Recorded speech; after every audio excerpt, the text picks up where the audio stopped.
Pankaj, you got my WhatsApp message?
Hello, who is the host?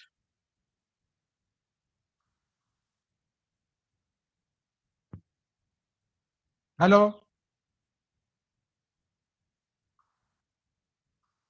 Vishal Ratan.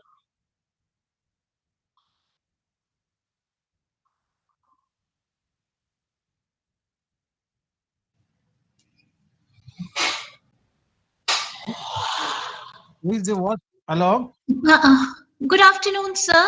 how are you, Manish ji? Manisha. So just give me a moment.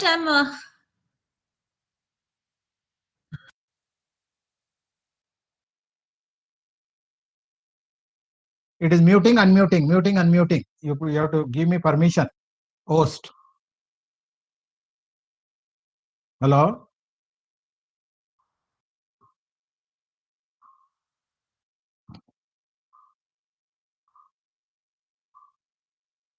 Hello. Dr. Manisha.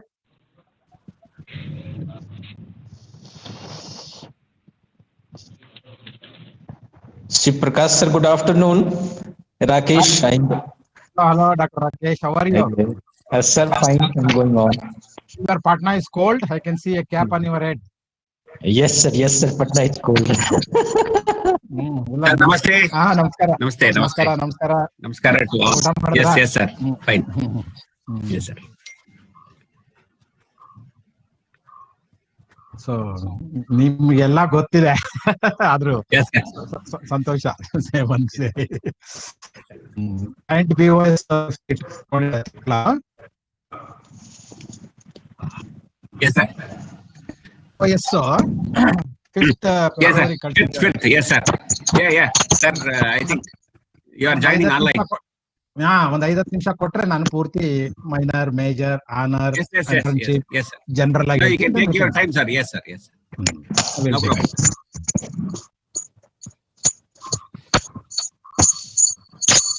Who is the host, please? Dr.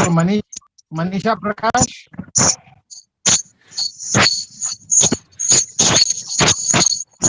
Dr. Rakesh, you muted. Dr. Rakesh, kindly mute. Yes, okay, sir. Yeah. Otherwise, echo is coming. Yeah, thank you. They have some problem there. Delay. Whenever they call meet, ಅಲ್ಲಿ meeting ಕರೆದ್ರೆ ಯಾವತ್ತು meeting ಸರಿಯಾಗಿ ಶುರು ಆಗಲ್ಲ. ಯಾವತ್ತು ನಾನ್ ಬೆಂಗಳೂರಿಂದ ಹೋಗಿರ್ತೀನಿ, ಆಮೇಲೆ 3:15 1 ಗಂಟೆ ಆದ್ಮೇಲೆ ಬರ್ತಾರೆ ಒಬ್ರು. ಟೈಮ್ಗೆ ಅಷ್ಟು ಬೆಲೆ ಕೊಡಲ್ಲ. Dinesh Rangappa, how are you? ಎಲ್ಲ ಕಾರಲ್ಲಿ ಕುತ್ಕೊಂಡಿದ್ದೀರಲ್ಲಪ್ಪ? ಇಲ್ಲ ಸರ್, ಬಸ್ ಅಲ್ಲಿ ಸರ್. ಮುದ್ದೇನಹಳ್ಳಿಯಿಂದ ಬೆಂಗಳೂರಿಗೆ ಬರ್ತಾರೆ. ಅದೇ ಬಸ್ಸಲ್ಲಿ ಎಲ್ಲ ಕುತ್ಕೊಂಡಿದ್ದೀರಿ ನೋಡಿ.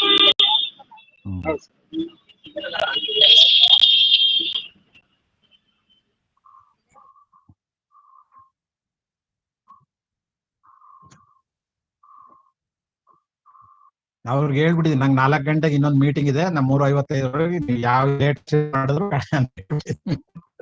Yes, sir. We'll close by 4 o'clock. I have also have few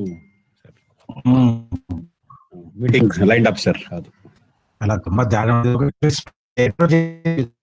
ಎಲ್ಲ ಕಾಲೇಜು ಅವರು ಇವರೆಲ್ಲ ಸೇರ್ಕೊಂಡಿರ್ತಾರೆ. ಸೊ ಅಬೌಟ್ ಅನ್ ಅವರ್ ಸಾಕಂತ ಕಾಣುತ್ತೆ. ಅವ್ರು 1 ಗಂಟೆ ಮಾತಾಡೋದು, ಇನಾಗ್ರೇಷನ್ 20 ನಿಮಿಷ ತಗೋತಾರೆ. ವಿ ಸಿ ಎಲ್ಲ ಬರ್ಬೇಕಲ್ಲ, ಅವ್ರ ವಿ ಸಿ ಅವರು ಡಾಕ್ಟರ್ ಕರೀಂ ಬರ್ಬೇಕು. ಅವ್ರ ಇನ್ಚಾರ್ಜ್, ಅವ್ರದ್ದು ಟರ್ಮ್ ಆಗೋಯ್ತು doctor Kumar. So we C appoint ಮಾಡಿ ಅಲ್ಲಿ ತೆಲಂಗಾಣದಲ್ಲಿ 8 ಪೋಸ್ಟ್ ಖಾಲಿ ಇದೆ, ಒಂದೂ ಮಾಡಿಲ್ಲ. ತುಂಬಾ ವರ್ಷ ಒಂದು ಹೈದರಾಬಾದ್ ಮಾಡಿಲ್ಲ. 1.5 ವರ್ಷ 2 ವರ್ಷ ಆಯ್ತು ಬಂತು. ನನಗೂ ಇದು ಸಾರಿ ಬಿಟ್ಸ್ ಪಿಲಾನ್ ಇದು ನನಗೂ ಏನ್ ಸರಿ ಸಿಗ್ಲಿಲ್ಲ ಸರ್. I also try. ಸೈಡ್ಗೆ ಹೋಗಕ್ಕಾಗ್ತಿಲ್ಲ, ಅದೇನು ಆಶ್ಚರ್ಯ ಆಯ್ತು ನನಗೆ. ಇನ್ನೊಂದ್ಸರಿ ಟ್ರೈ ಮಾಡ್ತೀನಿ. ಜನರಲ್ ನಿಮ್ ದೇಶಪಾಂಡೆ ಅವರು 7 ಲಕ್ಷ ಅಂದ್ರೆ 7 ಲಕ್ಷ, 70 ಲಕ್ಷ ಅಂದ್ರೆ 70 ಲಕ್ಷ ಚಿಲ್ಲರೆ ಕಳಿಸ್ತಾರೆ. ನಿಮ್ ಕಾಪಿನೇ ಇಲ್ಲ. ಇದಾ ಸರ್ ಇದಕ್ಕ ಫಂಡಿಂಗ್ ಇದೆ. ತುಂಬಾ ವೆರಿ ಗುಡ್ ಚಾನ್ಸ್. ನಾವು ಅಡಿಷನಲ್ ಫಂಡಿಂಗ್ ಆಮೇಲೆ ಒಂದು ಆಯ್ಕೆ ಮಾಡಿದ್ದೀರ, ಒಂದು ಸ್ಮಾಲ್ ಮಾಡ್ಬಿಟ್ಟು ಒಂದು 25 ಜನ ಮಾಡ್ಬಿಟ್ಟಾಯ್ತು. ಫೆಬ್ರವರಿಗೆ ಬೇಡ ಮಾಡಿದ್ರೆ ಬಿಡುತ್ತೆ. ಮಾಡ್ಕೊಳ್ಳೋಣ ನೋಡಿ ಅವ್ರಿಗೆ. ಇದು ಸ್ಯಾಂಪಲ್ ಯಾವ್ದಾರ ಒಂದು ವಿಲೇಜ್ ಬೇಕಾದ್ರೆ, ಯಾವ್ದಾರ ಒಂದು ಬಾಲ್ಕಿ ಕಾಲೇಜ್, ಯಾವ್ದಾರ ಒಂದು ಕಾಲೇಜ್ ತಗೊಂಡ್ ಮಾಡ್ಲಿ. ಡೇಟಾ ಸಿಗುತ್ತೆ. ಅದೇನ್ ತುಂಬಾ ಕಾಸ್ಟ್ಲಿ ಇಲ್ಲ, ಕಾಸ್ಟ್ಲಿ ಏನಿದೆ ಮಾಡ್ಬೋದು. ಓಕೆ, ಮಾಡಿಸ್ತೀವಿ ಸರ್. ಇಲ್ಲೇ ಹತ್ತಿರದ ಯಾವ್ದಾರ ಒಂದು ರೂರಲ್ ಕಾಲೇಜ್ ಮಾಡಿಸ್ಕೊಡ್ತೀನಿ. ಯಾವ್ದೋ ಒಂದು ತಿಂಗಳ ಕಾಲೇಜ್ ತಗೊಂಡ್ 15ನೇ ತಾರೀಕು ಫೆಬ್ರವರಿವರೆಗೂ ಟೈಮ್ ಇದೆ ನನಗೆ. ಹೇಳ್ತೀನಿ. ದೇಶಪಾಂಡೆ ಜಾಯ್ನ್ ಆಗಿದ್ದೀರಾ? ಲೈನ್ ನಲ್ಲಿ ಇಲ್ಲ ಸರ್, ಇಲ್ಲ ಸರ್.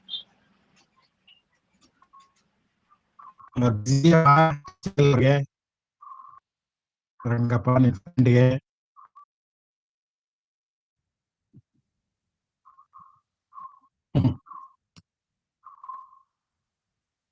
ನೀನ್ ಬಂದ್ ಮಾಡಿದ್ರಿ training activity Rangappa?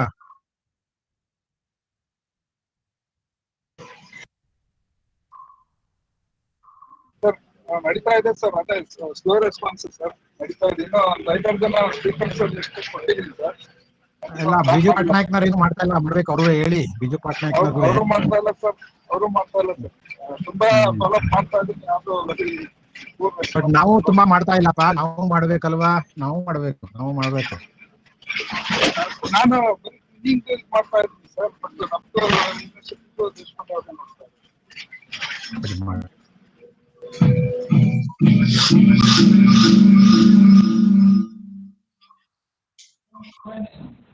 Doctor Karim, good afternoon.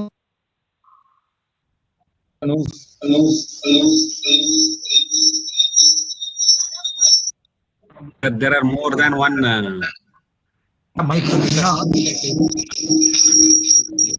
Pradeep Kumar, please mute it. Haribatai, Vice Sir, rest of the.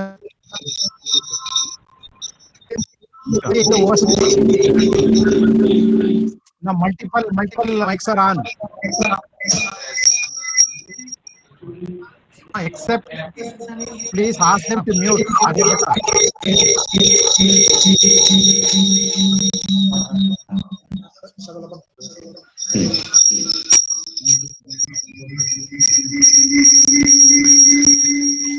Oh. Professor Kareem Saab. How are you? You please unmute and speak, Professor Kareem. Please continue. You can hear me. Good afternoon. Yeah, Dr. Manisha Prakash, please. I'm good, sir. Yeah, please start. Already we lost Yes. 10 minutes. Good afternoon. Can you hear me? Good afternoon. No, echo Yes, yes. is coming. Okay. Maybe Professor Kareem ji can mute it so that there won't be an echo. Yeah, thank you. Thank you.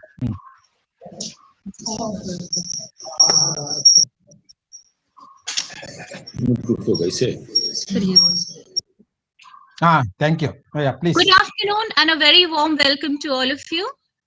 On behalf of Aryabhat Knowledge University, I would like to take this opportunity to welcome all of you today for the TechUke 3 sponsored one-day online workshop under twinning arrangement at Aryabhat Knowledge University, Patna, in association with Visvesvaraya Technological University, Belagavi, Karnataka, and Biju Patnaik University of Technology, Odisha. Today's workshop is on New Education Policy 2020, Role of Technical Institutions. The Union Cabinet, chaired by the Prime Minister Narendra Modi, approved National Education Policy 2020 on 29 July 2020. It will bring transformational reforms in school and higher education systems in the country. This is the first education policy of the 21st century and replaces the 34-year-old National Policy on Education, 1986. First of all, I would like to introduce all the dignitaries who are present with us in this online workshop. We are graced by the presence of Honorable Vice Chancellor of Aryabhat Knowledge University, Professor S.M. Kareem, and Honorable Vice Chancellor of Visvesvaraya Technological University, Professor Kari Siddappa, who is the chief guest today. Directors of the 3 Centers of Excellence at AKU campus, Director School of Journalism and Mass Communication, Dr. Iftikhar Ahmed, Director Center for Geographical Studies, Professor Purnima Shekhar Singh, and Director Patliputra School of Economics, S.K. Bhaumik, are also present with us. We also have with us today, as the key resource person for this event, Professor N.C. Shivaprakash, Professor, Department of Instrumentation, IISc, Bangalore. TechUke coordinators of both AKU and VTU, Professor Kumar Surendra and Dr. Professor Santosh Deshpande, along with twinning coordinators of VTU, Dr. Dinesh Rangappa, and AKU, Dr. Deepankar Shrigyan, are also present with us. We also have with us the Aryabhat Knowledge University Registrar Engineer Rajiv Ranjan and Registrar VTU Professor A.S. Deshpande. I welcome all of you along with all the faculty members, officials, staff, and other participants who have joined us today for this workshop on a very important subject. On this note, it is time now to invite the dignitaries to share their thoughts. But before that, let me welcome the Vice Chancellor of Aryabhat Knowledge University, Professor S.M. Kareem, for the welcome address. Professor S.M. Kareem, presently acting Vice Chancellor of Aryabhat Knowledge University, Patna, since August 2020, and Pro Vice Chancellor since June 2015, has diversified experience of more than 45 years of teaching as lecture reader and professor in undergraduate and postgraduate Department of Physics, including 13 years of administrative experience, which incorporates nearly 1 year as Director, Higher Education. Please excuse me for a while, is it okay? Director, Higher Education, Government of Bihar, 2 years as Registrar of Maulana Mazrul Haq Arabic and Persian University, Patna, about 3 years as Controller of Examination of Maulana Mazrul Haq Arabic and Persian University, and about 3 years as Director, MCA course. He has also been a member of the Advisory Committee constituted by Honorable Chancellor since 2017. I invite Sir to please deliver the welcome address.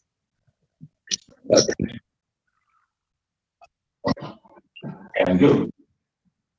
Honorable VC, VTU, Respected Dr. N.C. Prakash, Director, School of Mass Communication and Journalism, Director of Geography Studies Center,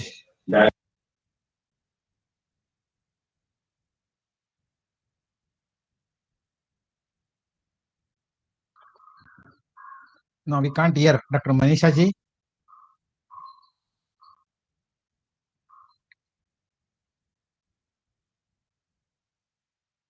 to welcome all of you on this workshop on new education policy.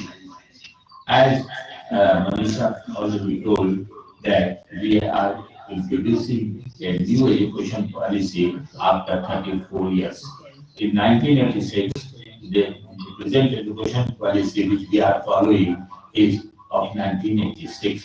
And now we have a new education policy which is going to implement very soon in all over India. Professor C. Prakash will be there to address as the keynote speaker.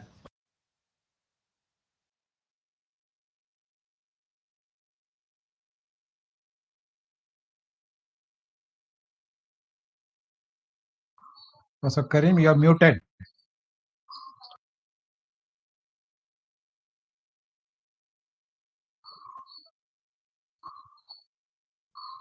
Please unmute, sir. Please unmute and speak. Professor Karim.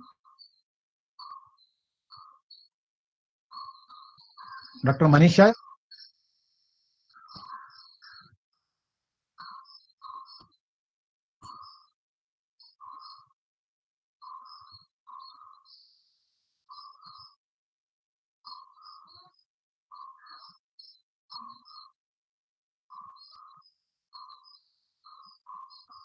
Please unmute. Please unmute Professor Karim.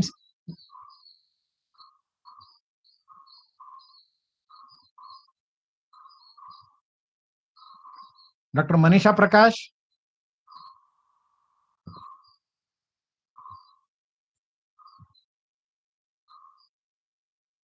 Mahesh, we are not able to hear anything. Yeah, I've been calling them. Yeah, now. Karim, Yeah. please unmute. Sir, Professor I Karim, cannot hear the anything. system administrator is muting, unmuting. Sir, you are not hearing anything. Thanks once again, all of you.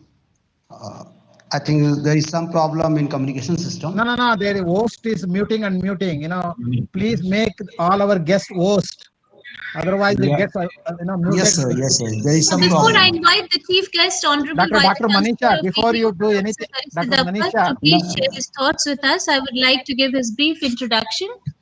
Dr. Karisidappa is the present Vice Chancellor of Vishweshwarya Technological University, Belagavi, a leading university in Asia and the only technical university in the state of Karnataka. He has held many teaching and administrative positions, starting with the position of lecturer to the post of principal in a government engineering college. He has teaching, research, administrative experience of about 38 years and has published more than 50 research papers in referred international and international journals. He has been a fellow of Institution of Engineers, International Society for Soil Mechanics and Geotechnical Engineering, and is a life member of Indian Society for Wind Engineering and Indian Society for Technical Education. He is a member of the Vision Group for Higher Education and Research in Karnataka and member of Governing Council of Karnataka State Higher Education Council. Sir, please grace us with your thoughts on this important subject. Thank you, Dr. Manisha Prakash. Good evening to one and all. Greetings from Vishweshwarya Technological University and also from Aryabhatta Knowledge University, the two universities. Before I invite the chief guest for today, the Honorable Vice Chancellor of VTU, Professor Karisidappa, let me give his brief introduction. Professor Karisidappa is the present Vice Chancellor of Vishweshwarya Technological Manisha, we heard you.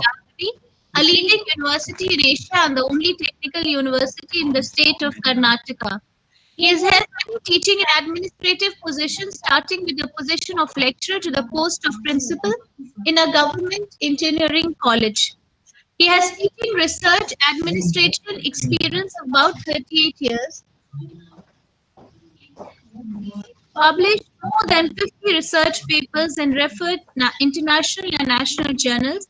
He is a fellow of Institution of Engineers, International Society for Soil Mechanics and Geotechnical Engineering, and a life member of Indian Society for Wind Engineering and Indian Society for Technical Education. He is member of the Vision Group for Higher Education and Research in Karnataka, member of the Governing Council of Karnataka State Higher Education Council. Sir has a number of achievements to his credit as Vice Chancellor of VTU. Sir, kindly grace us with your thoughts on the very important topic of NEP 2020, Role of Technical Institutions. Sir. Thank you. Thank you, Dr. Manisha, for introducing. Dr. Manisha ji, it is getting muted, unmuted. Please, some Muted, host. unmuted, please. Yeah, please ask somebody to make him host, no? Our Vice Chancellor. Otherwise, he cannot hear.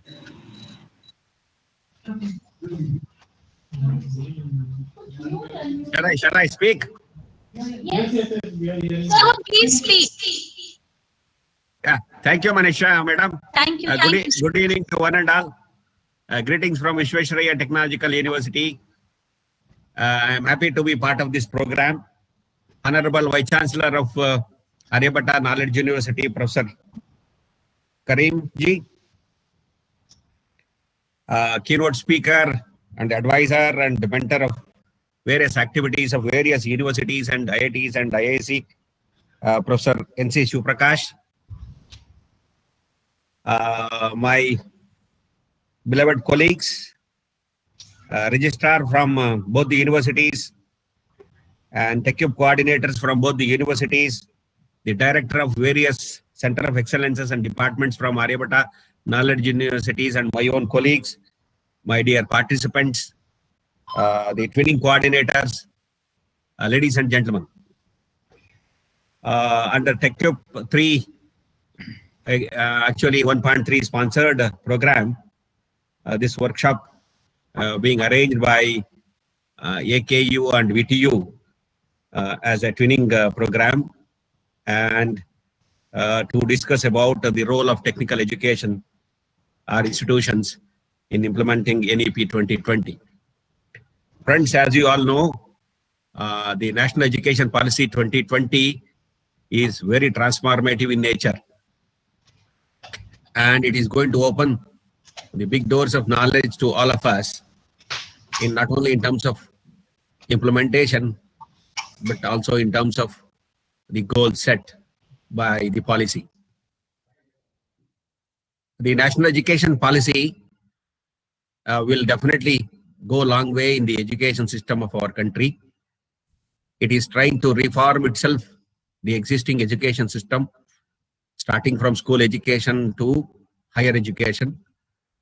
And also it is trying to transform the very teaching learning process in the entire nation, and also to achieve the global standards.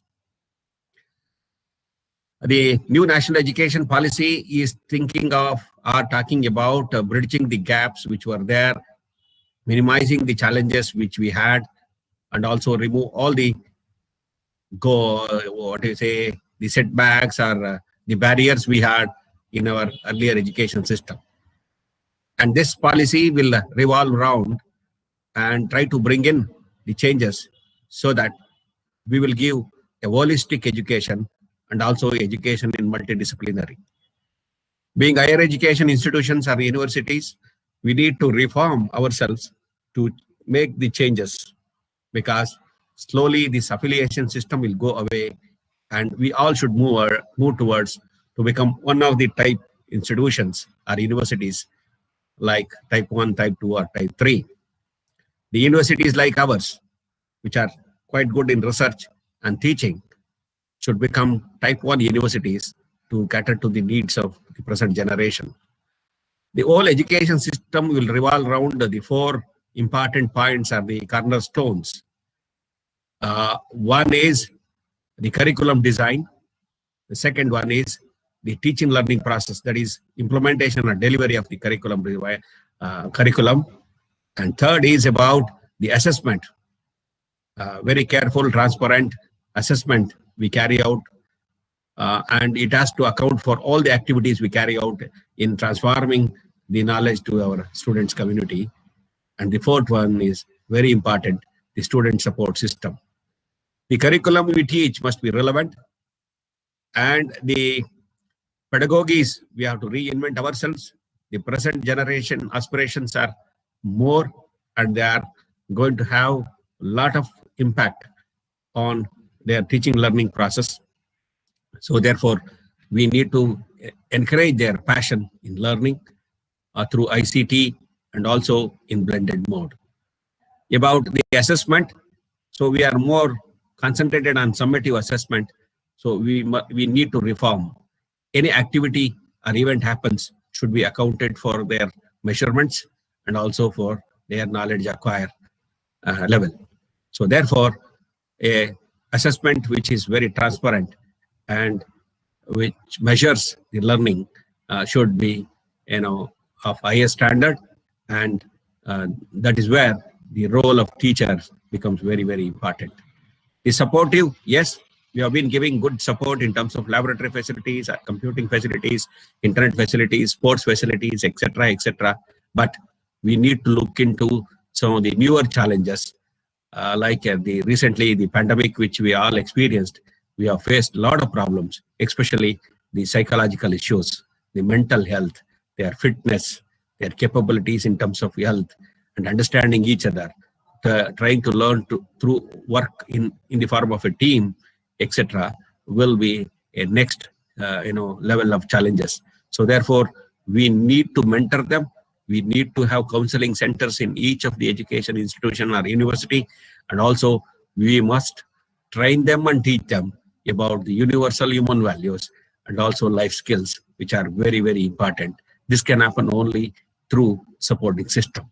So in short, all these four corners which I talked about will become the four important pillars of our education system, wherein we all need to play a very important role, whether it is a design of curriculum which is relevant, new more than one pedagogy to teach the present generation, and also have a good assessment of their learning outcomes based on their knowledge outcomes, or their learning, really learning, and also student supportive systems, which I was mentioning about, to teach them universal human values and life skills. So this is what is the very important takeaway from our the new national education policy. I think higher education institutions and teachers will have an important role to play in the implementation. A workshop like this will go a long way in one's career, and also definitely you all will be benefited after hearing to Professor N.C. Shivaprakash, who is definitely an authority in higher education system and a very commanding professor in the implementation process of NEP 2020. So with these few words, let me thank Professor Karimji for giving me an opportunity to share my thoughts on national education policy. And I wish all the participants a very important wish that you will take many good things from this workshop, and you will try to implement them in your daily teaching process. So with these few words, I also thank all involved under TechCube 1.3, and also many faculties from UTU and AKU are doing a good job in terms of activities under TechCube 1.3. So let us hope to realize our own set roles and goals in the implementation of National Education Policy 2020. So with these few words, I wish all the participants very best, and also to take good things from this workshop and try to implement as early as possible. Thank you, one and all. Thank you, sir, for your ideas, for sharing your ideas and suggestions with us on the education policy. We are indeed privileged to have you with us today on this very important occasion. Thanks a lot, sir. Thank you, Professor Manish. With this, I would like to invite our next speaker, Director of School of Journalism and Mass Dr. Manisha Communication, ji, Dr. Iftikhar Ahmed. Dr. Manisha. School of Journalism and Mass Dr. Communication is one Manisha. of the new centers of excellence at AKU campus. No, can you Before hear me, I Dr. invite him Manisha? to speak, I would like to give a brief introduction of Sir. Dr. Manisha. Dr. Iftikhar Ahmed is a known media educationist and Yeah, who is the professional host, please? editor. I want to He speak started to his the host. long and distinguished career from Delhi Doordarshan No, I don't have. 1982 as a production person. His interest in media education led him to join the prestigious Film and TV Institute of India, Pune, as a faculty member in 1987. Subsequently, he worked on the positions of Dean Television and Director of FTII. In 2004, he was appointed as Director of the prestigious AJK Mass Communication Research Center, Jamia Millia Islamia, New Delhi, by the visitor of the university. He worked as Director of AJK MCRC for over 9 years. He has also worked as a jury member of International Film Festivals, National Film Awards, Doordarshan Annual Awards, International Science Film Festivals, Prakriti Film Festival, CEC Video Competition, and other film festivals. He has organized national, international film and video festivals at FTII and AJKMCRC. He has represented AJKMCRC and FTII at various national and international fora in India and abroad. Sir, kindly grace us with your thoughts and ideas on the important topic that we are discussing. Dr. Manisha ji, can I get in? Thank you, Dr. Manisha Prakash, for my introduction. I have joined this new center recently, a few months back, and since then I have been working on curriculum designing. But by virtue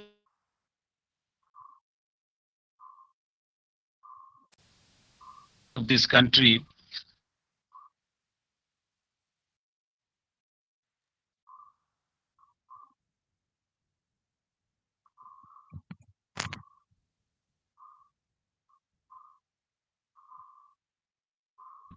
there are various reasons for it. One is that world is changing very fast, and so is education. The researches are taking place, new things are coming up, new technology is coming up. Incidentally, media education, which is a suitable combination of technology, it involves all the three kinds. A spark product is called a creative, and it is almost a research done over a new project.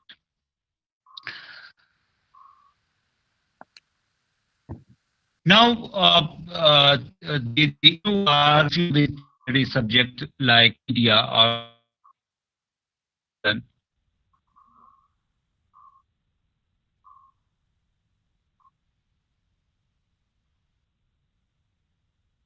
there are many things which are taken care of.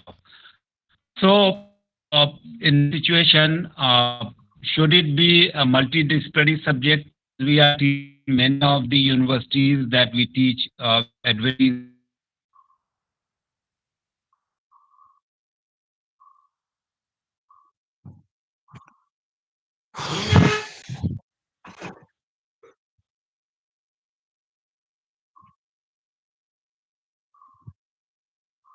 Journalism.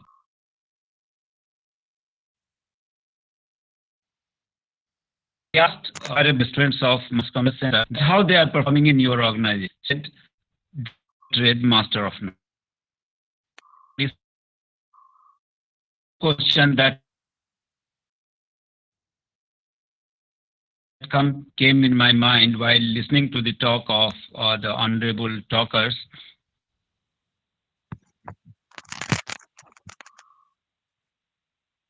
That it must study subjects. I was Students should have no, multidisciplinary see, I'm approach. calling But Manisha, she certainly, won't take. there See, has I to want be some to kind of complete after that specialization. directly Like in can speak and FTII, wind up in a- Pune, what we are doing, I don't know, or how still do I do, talk to Dr. Manisha? that Please ask her gives to call. foundation to the students in which in technology, which sociology, philosophy, fine arts, current events, so that they have a critical mind. And then from second year onward, it is a highly specialized subject. Like if they are learning sound recording for the next 2 years, they may sound recording course and they learn sound recording. And consequently, the impact of that is that they are the most respected professionals in the industry, but also respected person when they join academics, because they outsmart anybody in their work. The best example I remember, Rasul Pukutu won Oscar for Slumdog Millionaire. So he was my student. I remember asked that, would you like to be a film director or a sound recordist? He said that I want to be sound recordist only, and that's why I have joined this course.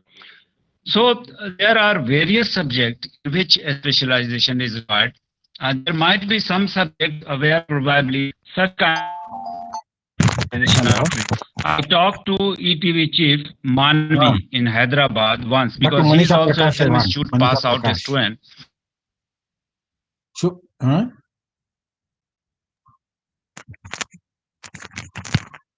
Hello, Shuprakash here. I gave 2:30 to 4. I have an important meeting of ministry. If it is I will pay not less than 70 to 40. And tools we get much less than that. That means they value specialization too much. And that's why. No, I told Dipankar at the 2:25 itself. I told Dipankar. I sent a WhatsApp message. Anyway, I don't know. You just tell, since our guest is busy in another meeting at 4 o'clock. I will request him to after technology that. We will take up other 2 directors and then. And they use the latest technology that is available worldwide. Yeah. And what is happening in India? No research center for media technology, and consequently we are depending on foreign imports. Most of the cameras, sound recording machines, editing machines are imported from outside country. And that's why I started a broadcast technology course at postgraduate course at MCRC Jamia. And I also introduced a course on TV engineering in Film Institute. Incidentally, research has not taken place in those places in spite of my best effort. The reason was there is no lab.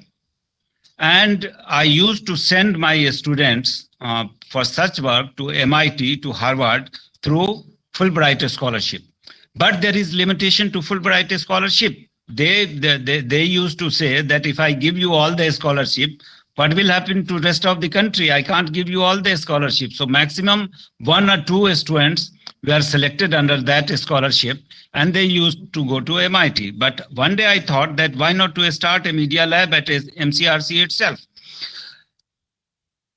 I invited an expert from America. The US Embassy collaborated, helped us to provide us an expert. The proposal is still lying there at MCRC because the university doesn't have fund. So with this new education policy, I think that these issues will be addressed, and also see to it that any researcher, because creation of knowledge has become very vital for progress of any of the country today. And that's why the countries who have higher GRP, GER, they are the advanced country. So since India also has a target, probably more funding is required for research, and more outstanding persons should be attracted to do this niche area research. And for that, certainly those kind of facilities, those kind of environment has to be created. Since I have come in Bihar, I see that there are many areas which need to be addressed. And as far as my understanding goes, that the central educational institutions are better funded, better facilitated compared to the state educational institution, and On the contrary, the number of students remain higher in state educational institutions. So probably these are the area which government is trying to address.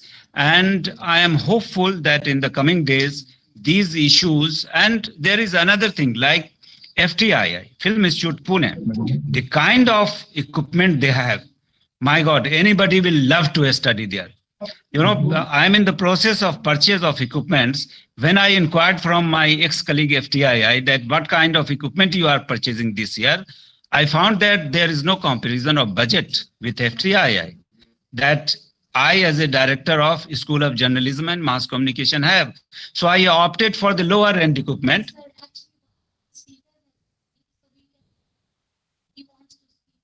Okay, so I can stop. There is no problem because some of the speaker want to leave. So we will continue afterwards if you like. Otherwise, I have said many things. Some of the vital issues I have shared with you. Just the experience I have. Finally, it is time to invite the resource person for today, Professor N.C. Shiv Prakash, who is a great mentor and guide for all those of us who are associated with TechU at TechU. Sir is well respected and holds high regards for his continuous support and efforts. Professor N.C. Shiv Prakash is from Department of Instrumentation, Indian Institute of Science, Bangalore. His fields of interest are electronic instrumentation, analytical instrumentation, embedded systems, and development of a high-pressure DTA and its applications, cryo-cooler-based cryosorption pumps, conducting polymers, and OLEDs. He passed his master examination with first rank and got 5 gold medals, and he has a PhD in 1982 from the Mysore University. He is a recipient of Young Scientist Award 1983 of the Karnataka Association for Advancement of Science.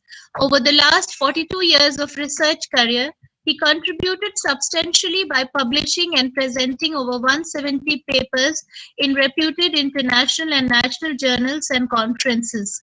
He has completed many R&D and consultancy projects funded by DRDO, ISRO, DST, UGC, and CSIR. He delivered many keynote and invited talks at the international and national conferences. So kindly grace us with your thoughts and ideas on the important topic that we are discussing today.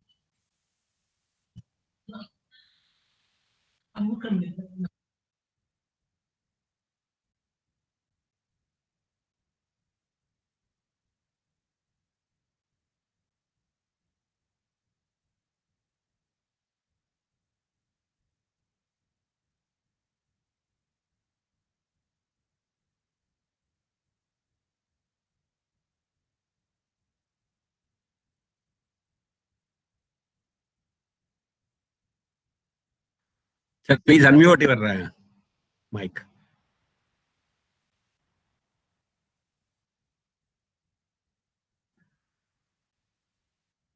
Sir, we're not able to hear you. Sir, please unmute you. Yeah. Can you see my presentation? No, not yet. Hello? Yes, sir. Yes, sir.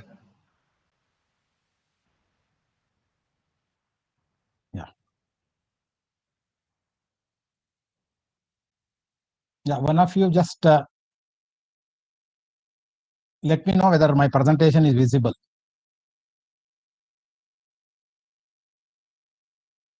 No, sir, not yet. Yeah, Bangalore is far away from Patna. I don't know. There's some So it's problem. not visible? No. You are presenting and stop presenting. Yeah, I'm presenting, but it is somehow, some. I don't know what is the issue. Can somebody help me, or shall I do extempo talk? Whatever the option that you give me, I will do it. Let me make one more last attempt. क्या बोले आप बोलिए ना बताइए क्या है Now, permission might not have been granted to me by your system administrator. Now, permission is denied. Permission is not there for me.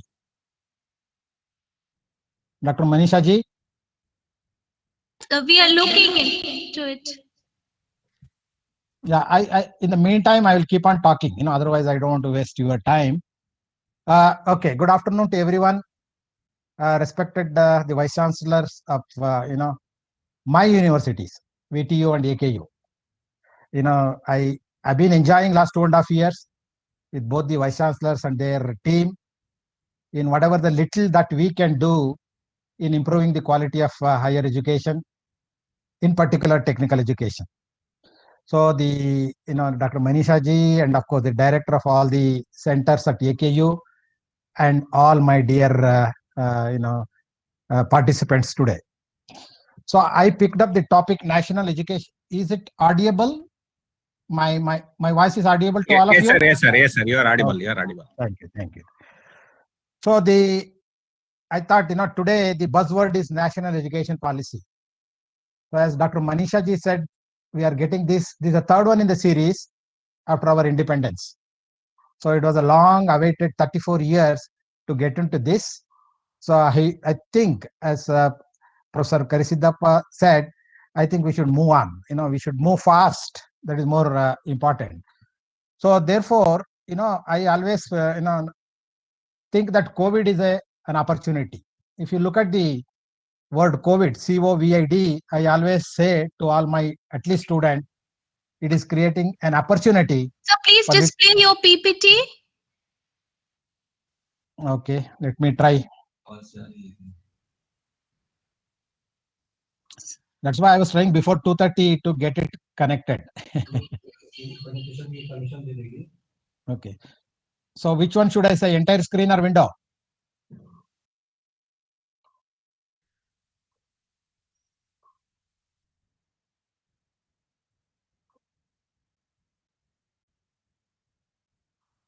Still your problem.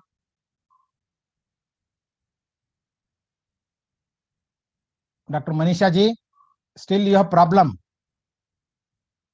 We can see your screen, sir. Can you open the presentation?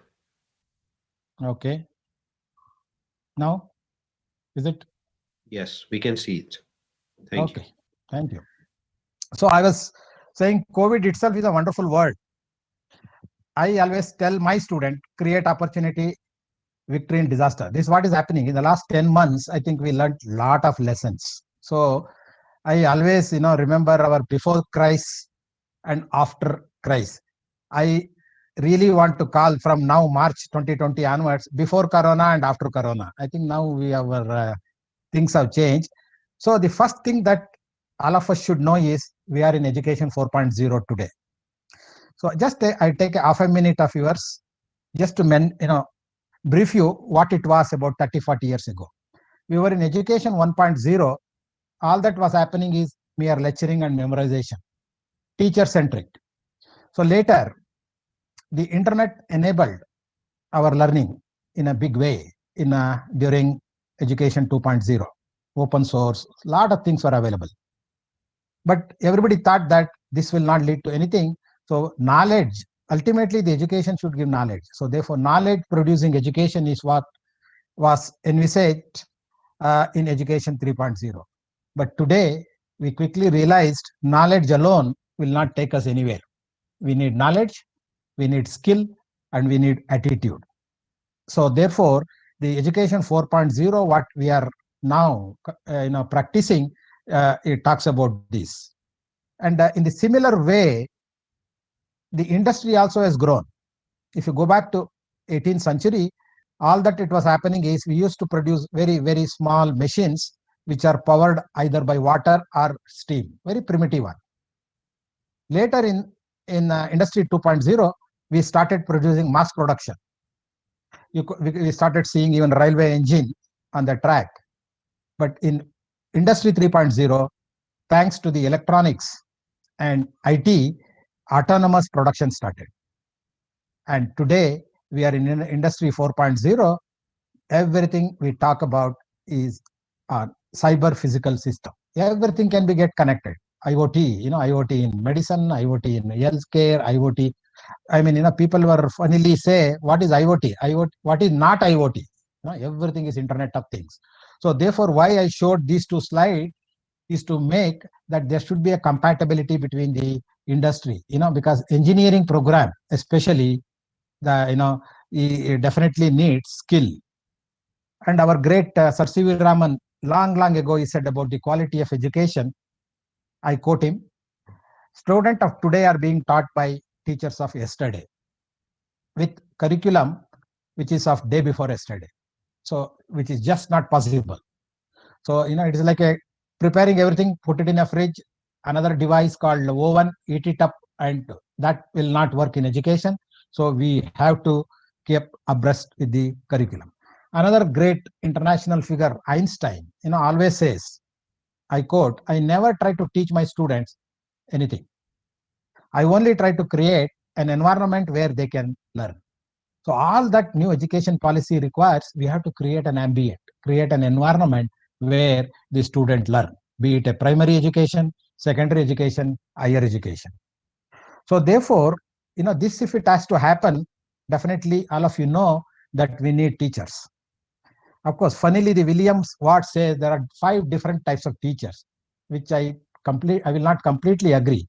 He says mediocre teacher only tells, a good teacher explains, a perfect teacher demonstrates, a gifted teacher inspires, a modern teacher facilitates. So in NEP 2020, we expect every teacher to be a gifted teacher who inspires the student and a modern teacher who facilitates. So therefore, in essence, education should lead to 4 important things. One is knowledge, second is know-how, third is wisdom, and fourth one is character. So knowledge, as I already told you, is not good enough. We have to have a know-how. What it means is to do things rightly. What is the right thing to do? That is very important. Wisdom, to set the priority. We don't prioritize our things. And character, to make trustworthy and respectable member of the society. That is most important after the graduation. So as you can see, there is a huge paradigm shift in the present education system. I mean, at least blessing in disguise, the COVID has enabled this. All the things that we were talking about, the written examinations, now will become coursework. Because Professor Karisiddhappa said that the formative is more important than summative. 3 hours, we should not test the student and then say is pass or fail. Tutor-led assessment, all will become student-led assessments. Implicit criteria will become explicit criteria. Competition, which is very broad, will become collaboration. Product, again broad, will become process. Objective will become narrower outcomes. Content will become competencies. Each one of us should have competencies in some area of our own domain. Course assessment becomes modular assessment. So this is a huge paradigm shift where all our teachers have to change themselves. Then only the meaningful implementation of the NEP is possible. So future India, if you look at it, earlier we had made in India. The products were made, labeled, made in India. Locally we used to sell. But now today we talk about make in India. All that it happens is new foreign investment, job is for our people, we make money, part of the money only we should give it to the investor. It all requires what we call digitization. So therefore, we are already in digital India. Governance is happening, e-commerce, everything that we think today, we don't know how to live without a mobile phone. So every citizen is empowered. So with this brief introduction, let me now say few of the highlights of the NEP 2020. Not that I can cover everything today in one talk, because it is a huge, document prepared by Dr. Kasturi and his team, 484 pages. They took about 2.5 years. So as Dr. Manisha said, 29th July, it was cabinet has approved.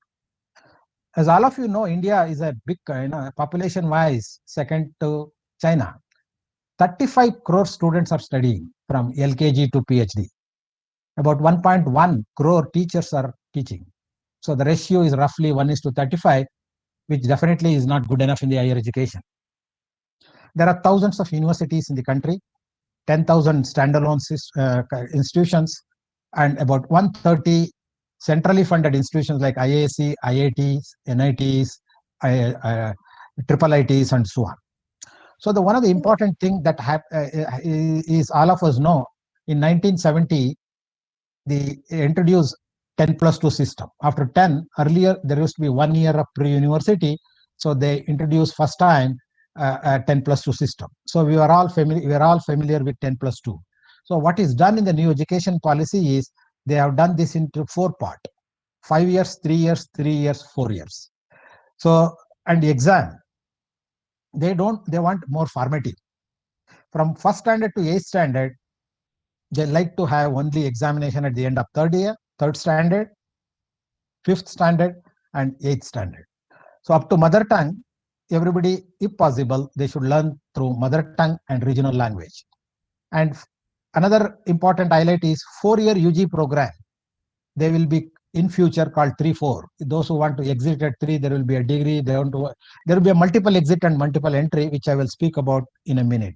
So this will need a reformation, a complete reformation in the pedagogy. So continuing the highlights, one of the important thing, as all of you know, today we have hundreds of regulators: ACT, UGC, Pharmacy Council, Medical Council, and so on. So there will be only single point called HECI, Higher Education Council of India. And also another important thing that they have envisaged is an institution cannot sustain without a minimum critical mass. So the minimum students required for an institution to be run, which is viable, should be 3,000 students. So you know that many institutions are there with very, very small number. So they are contemplating to make many institutions to join together. Like-minded people should join and then make single institute. And GRE, gross enrollment ratio, at the moment in our higher education is about 26.3, and they want in the next 15 years to reach 50%, which is by any imagination is very, very tall thing to reach. I hope that we all will be able to move towards this. Another important highlight is creating NR. Today we have biotechnology, you have DST, various agencies gives money. So they want a single point entry like America, National Research Foundation. So, and also they want a equity, which I will talk about this little later. So the new education policy thinks about holistic. Even if you look at IIT today, we have many of them only science and engineering, but in years to come, even our IIT should become multi-educational research university. So there, multidisciplinary, interdisciplinary, or even transdisciplinary should be possible. So future is going to be, combining the humanities, liberal art, music, social science, whatnot. The multidisciplinary is going to be the order of the day. Life skill and any employability definitely is a big thing, because today the technical education employability in the country is roughly only 25%. And our engineers are employable to the extent of this. So the employability emphasis is given in the new education policy. Because what we used to call MHRD is no more MHRD, it is MOE, Ministry of Education, already been renamed. I'll just spend a minute or two about primary education. As I told you that there are 4 parts. One is called foundation stage, which is about 5 years, where multi-level play activity based. People should learn. I was in Canada, I saw that no student will carry the book. There is they will leave the books there in the school, they come back home free and they do whatever they like. So the first 5 years is a foundation stage. In the second part of 3 years, where these kids are the age 8 to 11, while studying the 3rd to 5th standard, which we call it as a preparatory stage, where play, discovery, activity-based, and interactive classrooms. This is what is contemplated. And the 3rd stage is what we call it as a middle stage, experiential learning in science, mathematics, arts, social science, and humanities, which is not there at the moment. So that what we talk today in engineering, all those concepts, they want to bring in this stage. And the 4th stage is secondary stage. That is class 9, 10, 11, 12. There will not be pre-university and all that. They call it as 9, 10, 11, 12, that age 14 to 18. They will bring in the concept of multidisciplinary, greater critical thinking, flexibility, and student choice.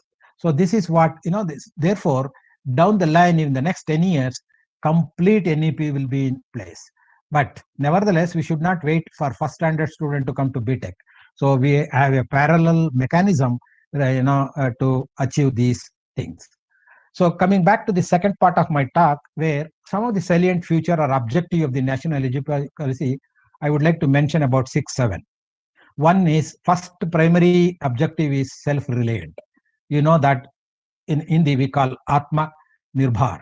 So therefore, the Government of India, as all of you know, has initiated Make in India, Skill in India, Startup India, of course, latest being Atma Nirbhar India. So self-reliance definitely will make, because in future there may not be any government job. We have to make our graduates skilled. Skill education will be emphasized right from school education to higher education. So, and also we want to achieve, as I already told, about a GRE ratio about 50%. What it means in physical, number wise, right now higher education, if I am right, about 3.5 crore or 3 crore, they want to achieve about 6 to 6.5 crores higher education students in the country. The second important salient feature is sustainable development, because today technology, if you talk, it should sustain. Anything that we talk should be sustainable. United Nations has defined about 17 sustainable developmental goals. But in India, already in last 2-3 years, we have 39 skill council. I am one of the member of the skill council called, JCB, the house construction, all that, they all come under one skill where we have to train them. So therefore, IESC, infrastructural equipment, council is there. So already it has started, not just in Polytechnic, in the country, even engineers, tinkering labs are coming. Our engineers are only theoretical. If you go abroad, they say engineers are trained in Germany and engineers are informed in India. That should go away. So therefore, practical skill is very, very important. So this is one of the salient feature. The third one is, as all of you know, education should lead to economy booster. Otherwise, the purpose of the education. Any country, we can say it is progress only when education, because progress of the country is measured through education. So therefore, India, as all of you know, is a knowledge center. So we have no more muscle power, no more money power. You cannot buy anything with money. In future, anything that you want to buy, you can buy through the knowledge. So therefore, we have knowledge is very important. India is going to be a very powerful knowledge hub. So the GDP, right now, Government of India is spending about 3% from primary to higher education. Now, in the new education policy, they want to invest double the money, that is 6%. But I tell you, the things as today in the ground reality, even 6% will not be adequate, because we have schools without rooms, without teachers, without. So therefore, they are thinking of corporate social responsibility. As all of you know, 2% of the profit is going to the CSR. That money also will be used along with the government money to see that the GDP 6% plus this will be boosting this education in future. And as all of you know, the future is going to be entrepreneurship. So incubation centers reinforce boosting the economy. So future is going to be the, what I always call it as the, startups, incubations, and entrepreneurship. So the fourth important salient feature is internationalization.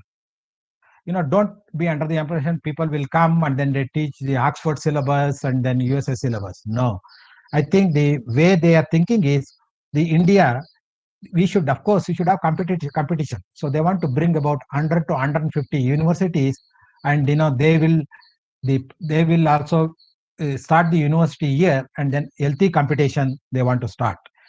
And what is important here is credit transfer. If you go to America, a student can go from one university to another university easily by carrying his credit. Unfortunately, in India, even in IIT, it is not happening. So therefore, they are thinking of this, which time permitting, I will tell you a few things about this. The sixth important salient feature is digitized pedagogy and classroom. Thanks to COVID, we are all online teaching, online assessment, online exam, online convocation, online, everything, except eating food. I think everything has become online. So Already, if you look at India, digital libraries have been created, digital contents have been made. I think all of you are aware, National Digital Library, which is there at IIT Kharagpur, where Government of India wants to make all the resources, be it book, be it content of the e-journal, e-books, name anything, should be available through consortia to every researcher and every student of the country. So that is already started about 2-3 years ago. I happen to be in the national committee of the eShodh Sindhu. So a lot of things have happened. I'm sure that in years to come. But the problem in India is scalability. Huge country. So how do we do it? How do we make technology to work? That is important. The last, perhaps the important salient feature is layered accreditation system. You know that very ambitious plan is to see that affiliation system, is very unique to our India. So we have affiliation system that possibly in 10-15 years will go away. So thereby, so if you want to make an institution autonomous, you cannot make unless you get the programs are accredited. So therefore, accreditation will be given very importance, and see that as many institutions as possible in the next 5-10 years should get an autonomy, and they also in turn in 10 years should become teaching university, because future will have only 3 types of universities. First one is tier 1 multi-educational research universities. That is where about 150 IIT, NIT, IAS, they will become. But in the next level, like for instance, AKU, VTU, Biju Patnaik, they all should become research universities quickly. And later, research university can become multi. An autonomous institution that we have 300, 400 in the country, they should try to become a teaching university. So therefore, degree giving university will be order of the day in next 10, 5, at least in 10 years time, like what we see generally in elsewhere in the abroad. For instance, USA, all the 3,000 colleges are 3,000 universities. So therefore, this all can be done only through teachers. So therefore, what is done in the new education policies, we have about 750 districts in the country. Each district, they want to create digital, teachers training digital technology, because teachers have to be trained. That is more important. It is not just appointing the teacher, trained teachers are more important. As all of you know, the B.Ed is a program for BA, teaching the high school teacher students, BA, BSc, BCom, but we don't have formal training for engineering, medicine, and other professional degree. So that they want to embed as time goes. A good research student may not be a good teacher, as all of us know, but every teacher should become a good researcher. That is what is emphasized in the. So we have to erase the rote learning. Very routine things which is happening now, should go away. Real outcome-based education should come into picture. The third part of my talk, I thought I can just brief you about the implementation timeline. If you remember 34 years ago when the new education policy came into being in 86, it took about 6 years to implement. I don't think we can spend 6 years to deliberate and all that. I think now we have to start moving. And I will tell you how it next 20 years, what all things can be done at various stage. One of the important thing is academic credit. As I told you that we don't have that one in our country. So what they want to do is straight away, they want to do it in IIT. Possibly in the next academic year itself, student can move from one IIT to another IIT carrying their credit. That is the first thing there. So therefore, this is the meaning of the implementation. So implementation has already started. So one by one, they take off.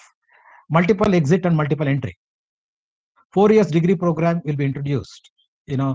What it means is simply in half a minute, if I want to tell, right now, a student who leaves first BTech will go away without anything. Second year will go away. So what is contemplated is, if you look at in India, there are 2 institutions in the country. One in Longowal, Santa Longowal, Rajiv Gandhi Longowal Accord, they have created one institute, SLIET, Santa Longowal Institute of Engineering and Technology. Another one, Assam Accord, they have created in Arunachal Pradesh. If you go there and look at it, after 10, they take student for certification 1 year. After that, 50% they will go to diploma. After that, 50% will go to 3-year BTech. So they have what we have in our country is vertical, horizontal, the students from diploma, they join second year. But there is no that kind. So what they do is, we have to revamp your curriculum in such a way, if student for whatever reason, if he leaves at the end of first year, he should get certificate. The one who leaves at the second year, right now in the present context, we cannot give, because they read little bit of physics, chemistry, mathematics. With that, no skill is coming. So therefore, the major thing is revamping the curriculum. So a comprehensive national curriculum framework is contemplated. So that is a huge task which has already started in 2021, and by 2022-23, even assessment tools they want to develop. So at least, what we don't have in the country, if you go to Germany, they have vocational education. So they want to introduce at least 50% of the learners both in the school and also higher education to go through this vocational education. By 2030, 10 years from now, we want to completely, early childhood care. What it means is GER should be 100%. Every children should study. Which you can see, as in today, many children are not even going to school. Then the next thing is, as already, multidisciplinary higher education institutions will be created in every district. Another about 8-10 years, 750 higher education institutions.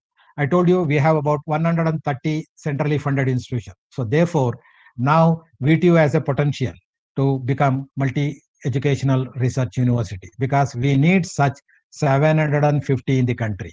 So therefore, I think we should move towards this, all our technical universities.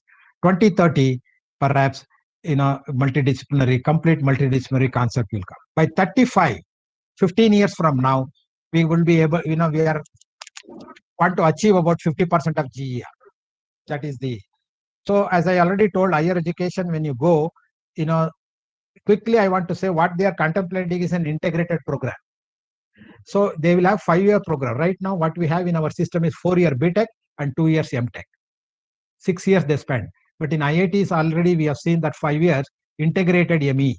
So therefore, what they do is, a fellow can exit at 1 year, he get the certificate. When he exits at 2, he get diploma. 3 years degree, 4th year BTech, 5th year MTech. And then those who want to do PhD, they have, after 5 years, they are eligible. So because they get an integrated MTech. So these are all the details which are available in the, the website. So the midterm drop, which is very common in North America. In Canada, I've seen a student after 2 years, he leaves and then goes to an industry, works for 1 year and come back. That is not available in Indian context that they want to bring in. Arts and science also they want to bring in as much as possible with Indian arts, culture, and so on. So by 2040, 20 years from now, IITs will become multidisciplinary. They cannot just live with science. So this slide gives you, since I explained everything, I will skip. What I do is I will share these slides with all of you if required. The fourth part of my talk is challenges. So I told about the important highlights, salient future, timeline, but it is not easy. In next 15 years time, we want to get rid of all the affiliation, which is a very, very difficult task. Another important challenge that we have is a shortage of faculty. You may appoint, but we need trained faculty. Not only trained in technology. So this is technology savvy faculty training takes a huge, it's a huge task by any standard. Curriculum development, as I told you, exit degree, so many other new multidisciplinary, interdisciplinary, transdisciplinary. So curriculum development will be a big challenge. So with all that, we have to maintain the quality. So accreditation is going to be is a huge task. GR reaching 50. That means whatever we have 3 crore, it will become 6 crore. So physical buildings are required, network is required, bandwidth is required. A country like ours, another problem is public versus private, urban versus rural. So how do we synergize? That is another challenge. And we have to recognize and identify each student, fast learner, slow learner, that capable, that is another issue that we all have to worry about it. They respect the diversity. In a country like ours is unity in diversity. So therefore, curriculum, pedagogy, policy, policy should not remain on the book. So therefore, implementation is a challenge. And another important thing that is envisaged in the education policy is equity and inclusion. So therefore, all these things are a big challenge. How do we do it? Equity is giving equal opportunity to everyone. Synergy in curriculum, extremely difficult at all levels from school to this. Integrity, transparency, autonomy, good governance, empowerment. We say governance, I have seen in one of the governance, they call once in 2 years a meeting, which is not a good governance. So governance, on namesake we do, but not in good reality. So again, multidisciplinary university, huge task, huge investment from the government. Fee is going to be another problem. When you make private, thing international, you have to worry about how do we make really fee structure.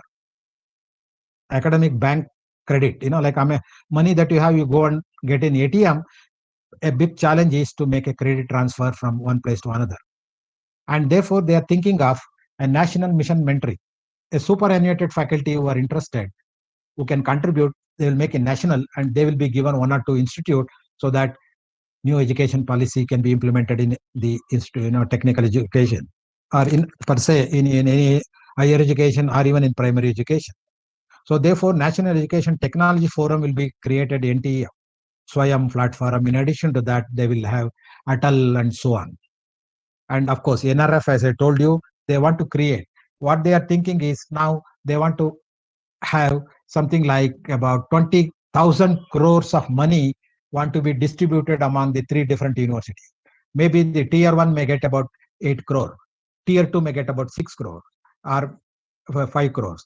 Another 3-4 crores also they will be giving it to teaching university. So the equity concept they want to bring in even for research.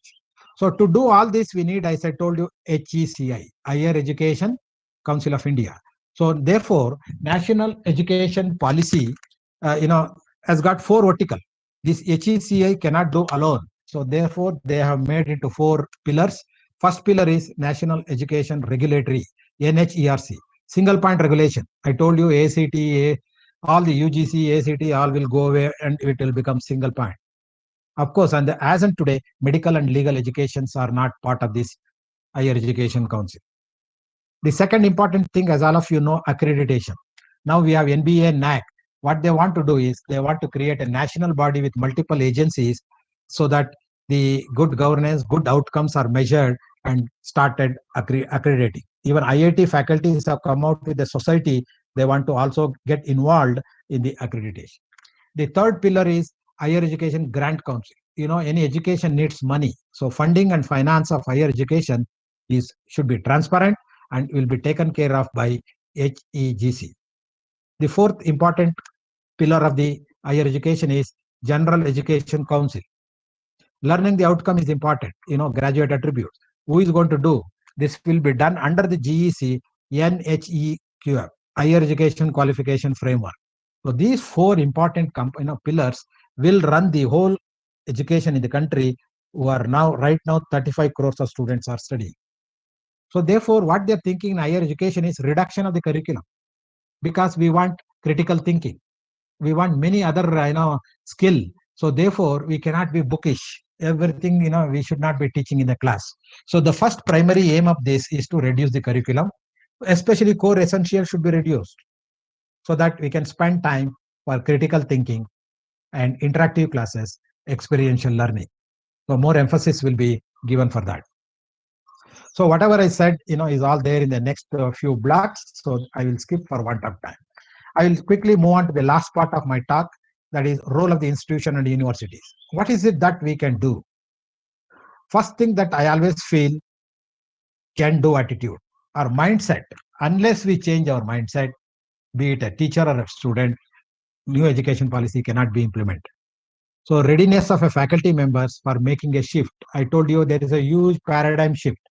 So all faculty should be ready. They should not say, I have only 1 year of service.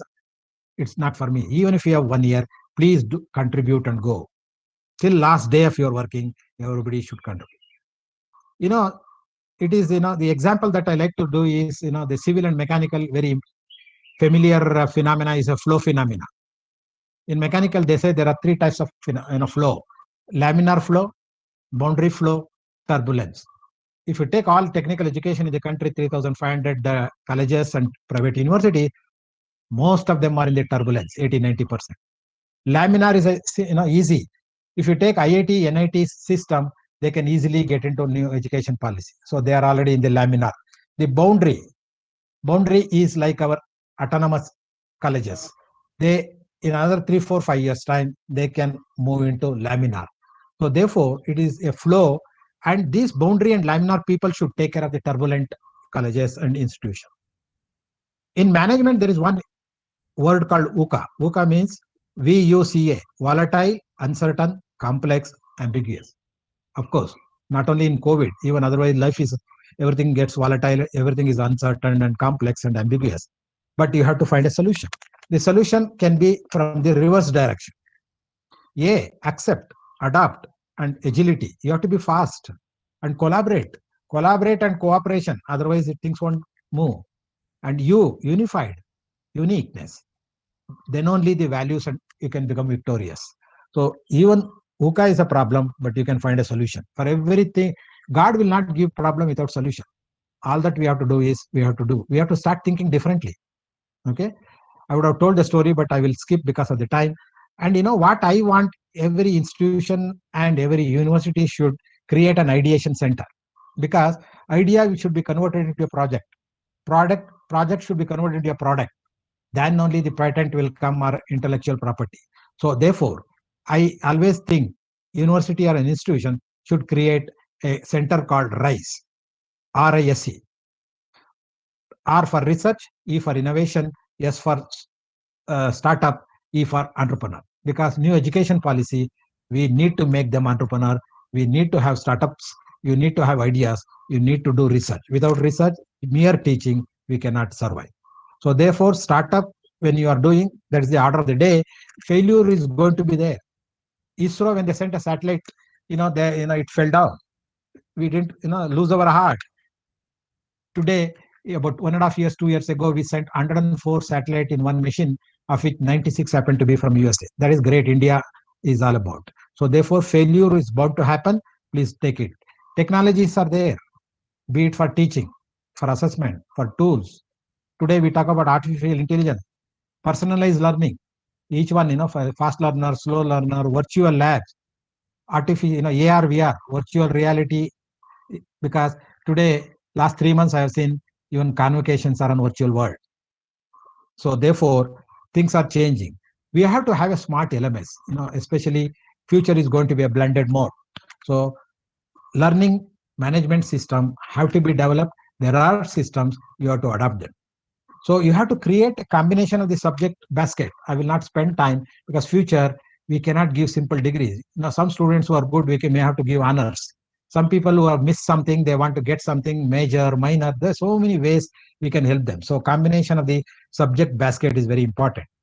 So intellectual outcome, multi-disciplinary, credit transfer are going to be the virtual lab. Each institution should start building up their own virtual lab, because in future also there will be a concept of what we call it as virtual universities and so on. Not that everything.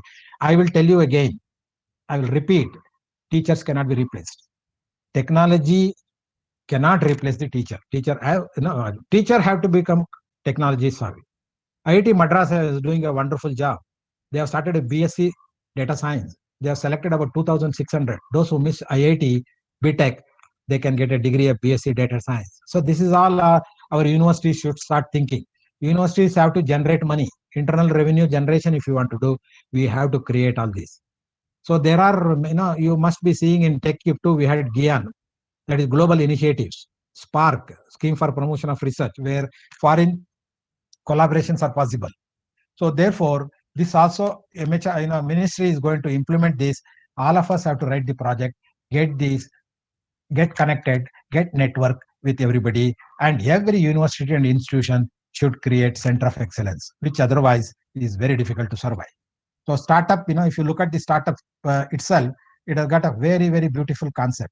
First, yes, is successful. Every startup has to be successful. If it has to be successful, you have to use the right technology. And agility, you have to move fast, otherwise you miss the train. R, re-engineering. You know where Korea and Japan is today. So therefore, tinkering lab have to come to each college so that they get skill, all our graduates. Teamwork leads to the successful story of the startup. U is for unique, P is for persistence, and you have to be patient, and S for societal. Take some problem. Country like India has got huge potential, agriculture, health, renewable energy. Any sector you take, there is a huge thing. So future in technologies, just to name a few, artificial intelligence plays a role in science, in education, for personalized learning, for examination proctor system, medical, surgery, diagnosis, and genetic engineering. Today the COVID, lot of strains are coming. You can find out from DNA what kind of things to be done. Lot of research are happening today in the additive manufacturing, which we call it as 3D printing. AR, VR is going to do a big job, great thing in the future. Autonomous vehicle. After 10 years, you may not have petrol bunk, electric vehicle, only charging station. So batteries, Hyperloop. About 2 months ago, I saw in Japan 500-kilometer underground, they could go in 10 minutes, much faster than the air. So even in Pune, they have tested. Smart cities, fantastic opportunity for civil, mechanical, electrical. We need good building, good roads. We need a good communication system. So huge potential is there in this technology. To achieve this quality, we need to work together, collaborate with each other, tolerate the differences, respect the diverse view, because none of us is as smart as all of us. I think today, VTU, AKU, Biju Patnaik, they have come together. I'm sure that all of us take a oath that we will work together to implement the new education policy. Whatever the little that we all can contribute, that makes a big contribution to the country. Thank you very much. And I stop here. Over to the host, Dr. Manisha Prakash. Thank you, sir. It is always a great opportunity to learn from your vast source of experience. I am sure that everybody who was participating today could understand the main takeaways or main points of new educational policy, and we all could understand what the policy aims towards. Thanks a lot, sir. Oh, my pleasure. My pleasure. I would once again like to welcome Dr. Iftikhar Ahmed, Director of Journalism please. and Mass Communication, with a Professor Ahmed, very, very sorry. Please take over. No, very sorry. Since I had an urgent meeting at 4 o'clock, I had to bargain. Prakash had an important meeting at 4. So, sir, please.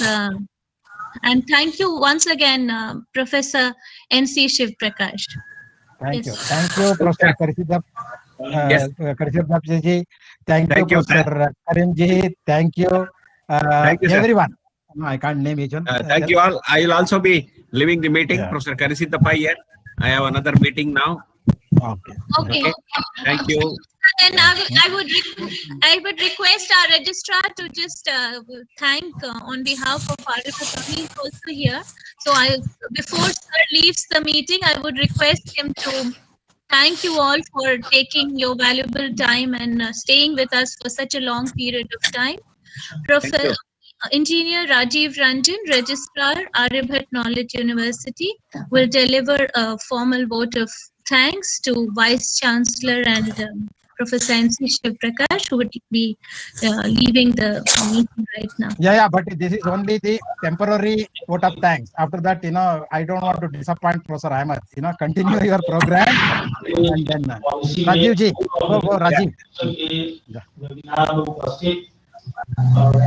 Aryabhat Knowledge University, the Vice Chancellor of Visvesvaraya Technological University, the Director of School of Journalism and Mass Communication, our mentor, Dr. N.C. Prakash sir, TQ Coordinator of the Aryabhat Knowledge University, Dr. Kumar Surendra ji, Tuning Coordinator of VTU, Vinesh Rangappa ji, Tuning Coordinator of our university, Dr. Deepankar Sri Dhyan ji, Dr. Manisha Prakash ji, EAP Coordinator of Aryabhat Knowledge University.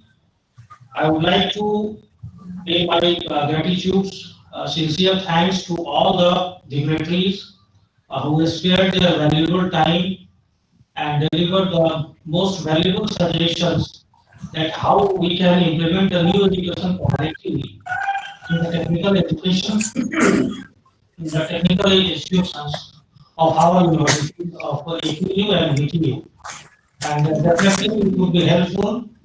And whatever the informations we have gathered from you people, we will communicate it to our respective technical institutions also, so that all the students, all the teachers, they can feel the essence of this new education policy 2020 and how we can expedite the process in the technical educations of our state as well as in the Karnataka state.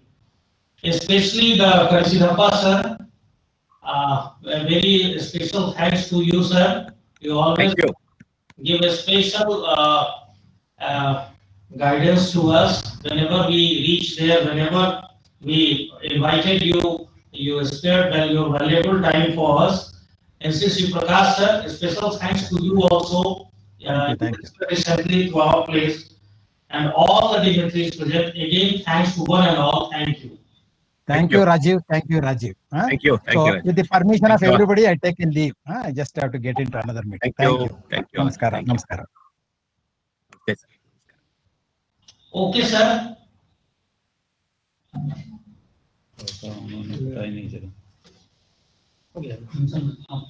आपने अच्छा किया बहुत अच्छी बात कर दी आपने Sorry for the break in between. I would request Director, School of Journalism and Mass Communication to continue with his speech. Sir, actually, sir, वो क्या हुआ ना?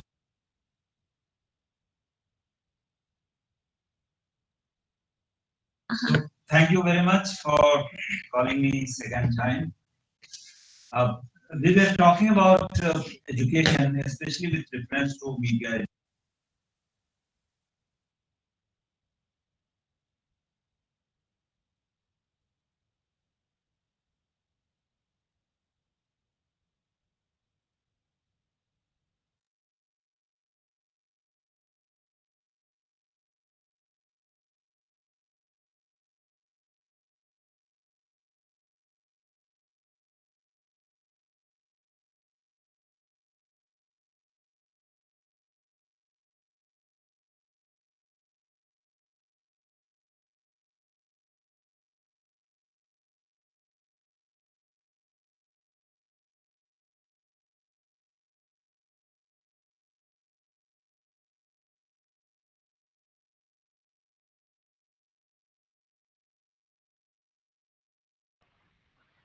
Yeah.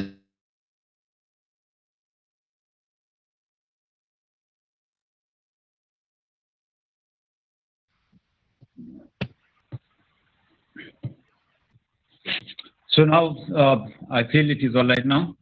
So we were talking about media. What I have felt that it needs plenty of resources, plenty of facilities, good teacher who is a combination of media profession and education, and also a performer. Performer in the sense that every teacher has to be a performer.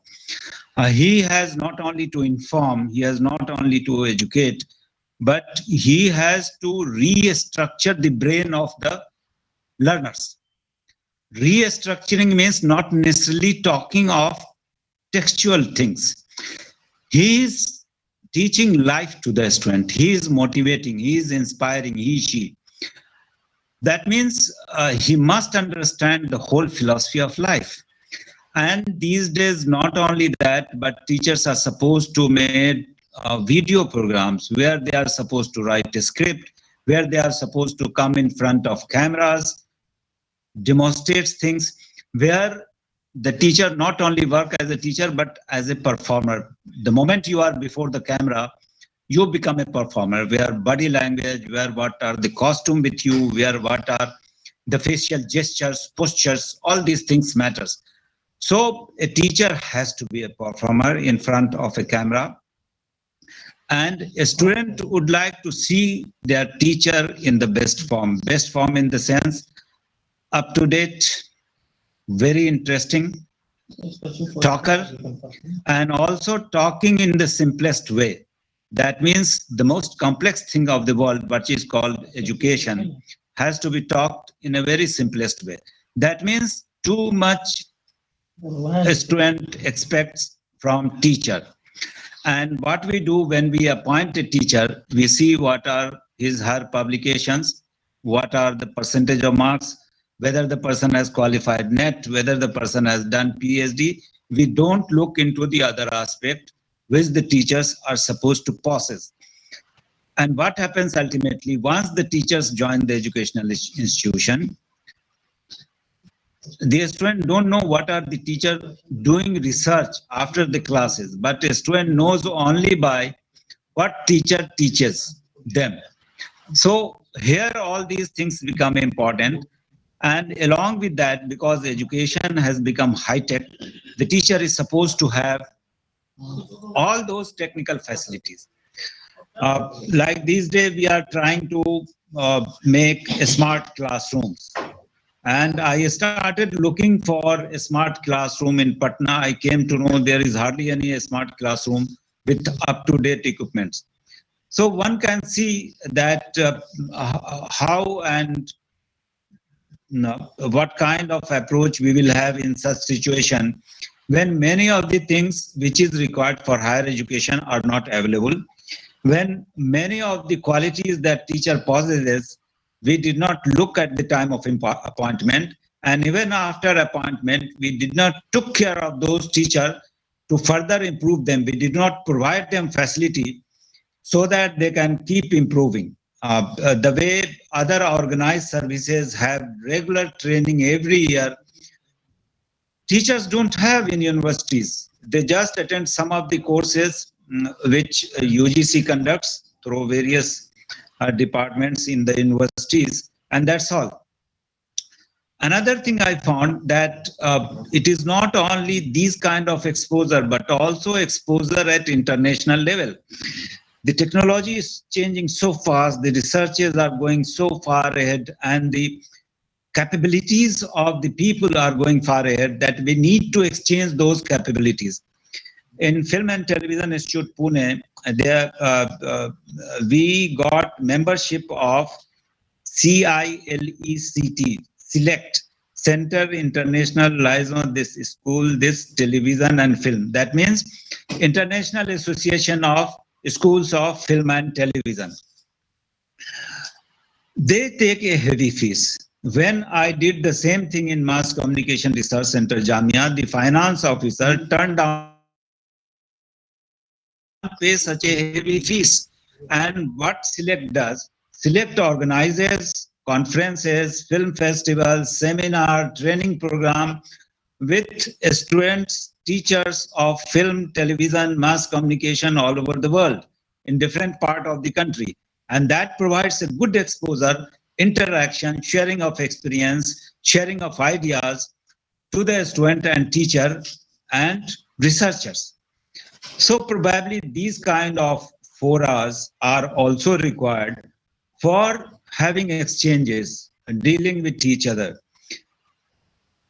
They should be with everyone, like many of the universities have collaboration with Film Institute Pune or MCRC Jamia, were not made possible just because they have very limited facilities for their own students and own teachers.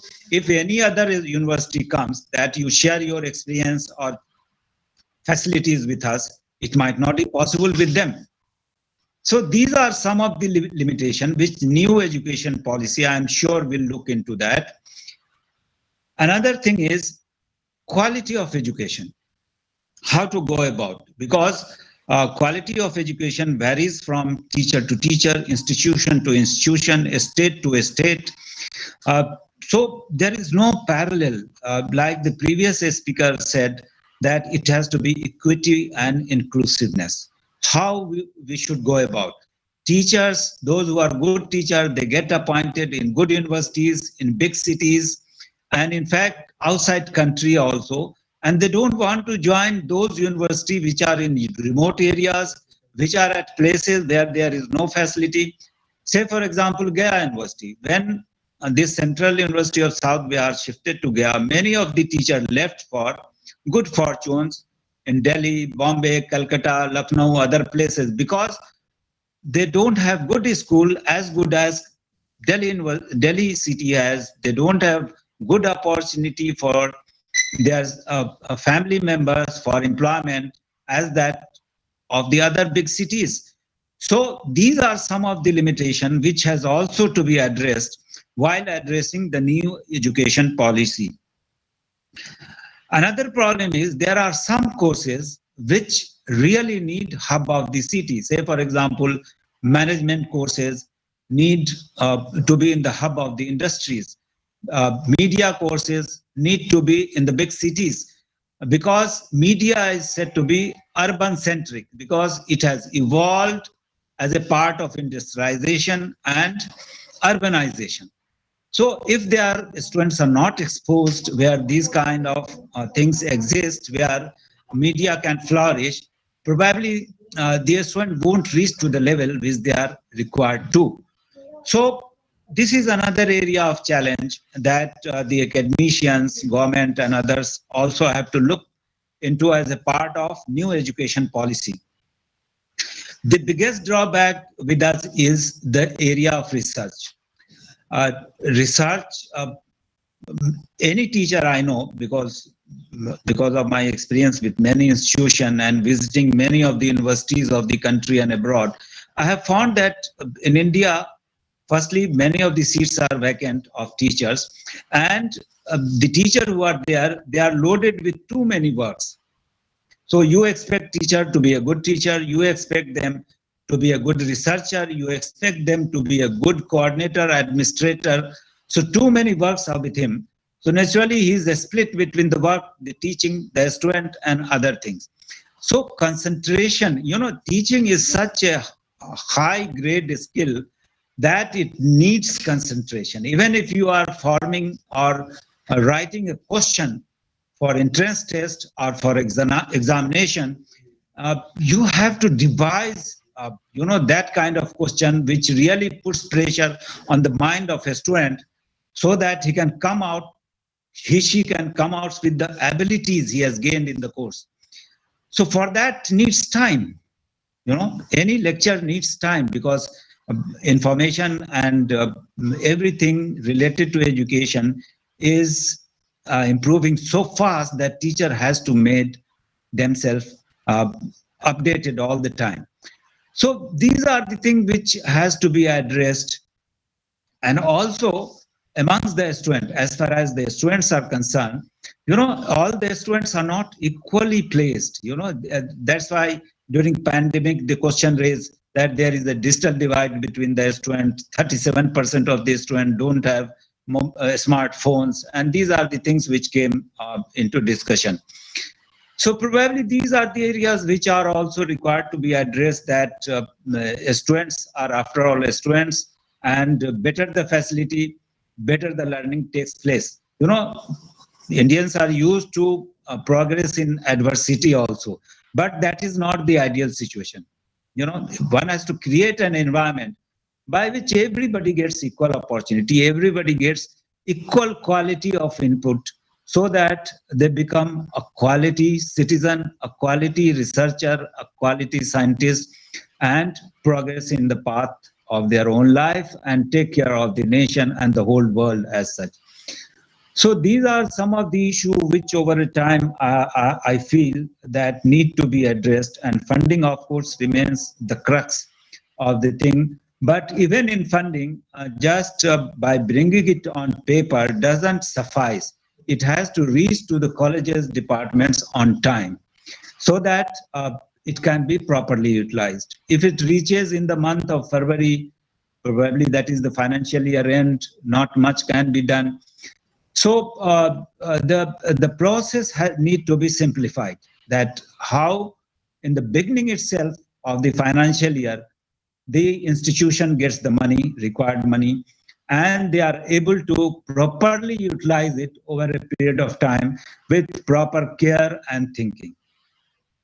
So I'm sure with all these things, everybody has good intention, even the government has very good intention, and gradually we are taking note of our shortcoming where we need to take care of, and we are progressing.